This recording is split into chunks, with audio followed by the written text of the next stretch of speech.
10h15, 9h15 pardon, on est encore sur l'ancien horaire. 9h15, jour 27. J'ai marketing de 14h à 16h. Là, je me dirige vers Gare Montparnasse. Et j'ai 2 heures de train pour arriver à Nantes. J'ai passé une semaine avec... ouais, il y a un bruit de fou quand même en ville. J'ai passé une petite semaine avec mes parents, mais j'ai aussi pas mal révisé pour être honnête avec vous. Parce que j'ai pas envie d'être submergé en école et je pense que c'est un risque. J'ai bien dormi, pas mal revu mes potes. Ça c'est important, très important de garder le lien avec ses amis. Même ceux qui sont en école, j'ai revu des anciens potes aussi de lycée. Non, c'était franchement cool, ça fait du bien de se ressourcer une semaine. Mais il faut pas oublier qu'à côté il y a l'école et qu'il y a des événements, il y a énormément de travail aussi, enfin énormément, ça c'est faux. Il y a du travail à fournir. Et puis moi à côté, j'essaie de développer des projets plus personnels. Donc ça me demande du temps et il faut réussir à faire la... Comme pas mal de bruit cette valise. Il faut réussir à s'organiser bien comme il faut. C'est pour ça que Google Agenda, je recommande Google Agenda pour les gens qui chercheraient une application assez honnête et ergonomique pour s'organiser. Et voilà, pour ce moment-là, j'arrive à la gare.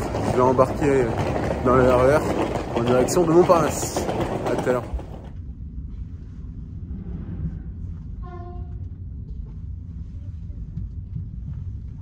Re 16h30. Là, je suis avec Clément et le bon vieux Lucas Vincent. Ou Vincent Lucas. Il est tout le monde qui Lucas Vincent. On a eu 2 heures de marketing là. Et on a étudié l'implémentation d'un produit sur différents marchés encore une fois. Mais on a été encore plus dans le détail. On a vu qu'il y avait différentes étapes à l'introduction de ce produit-là sur les différents marchés.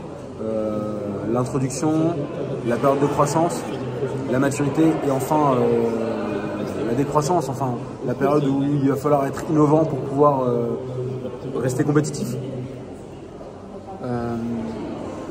Voilà pour ça. Ensuite, on a repris un projet. On a un projet de groupe pour la semaine prochaine et on garde la même marque que lors de la dernière évaluation. Nous, on avait pris Belin, je vous l'avais dit. Moi, je fais le strategy targeting. Et je dois, en bref, analyser quel type de client est-ce qu'on vise.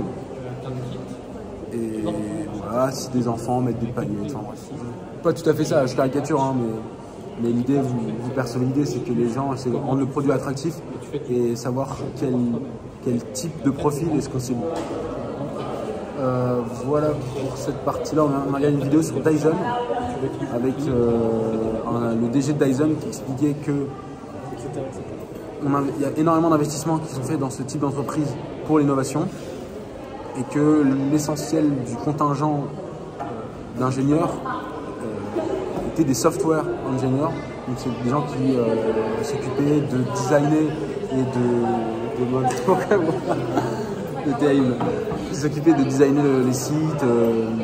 Et il y a énormément, donc, comme je disais, d'investissements faits dans la R&D. Et ce qui soulignait aussi au fond dans la vidéo, c'est que il y a beaucoup d'investissements.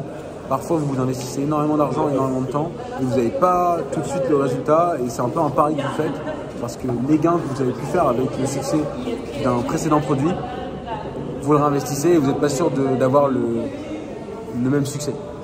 Voilà pour la partie marketing. Là, je vais faire de l'allemand, parce que j'ai un peu de retard sur 2 projets. On va se répartir les tâches avec le bon vieux C. 45. C'est l'instant série. La série, c'est le bar de l'école où tout le monde se rejoint généralement les lundis soirs. Et il y a des sortes de soirées à thème. Ce soir, c'est soirée Halloween. Moi, j'ai ça. C'est pas... Je vous l'accorde, c'est pas un déguisement qualitatif, mais j'ai pas pu acheter le reste du déguisement. Ça ressemble à... Bon, on voit pas très bien là. Ouais, on voit pas très bien.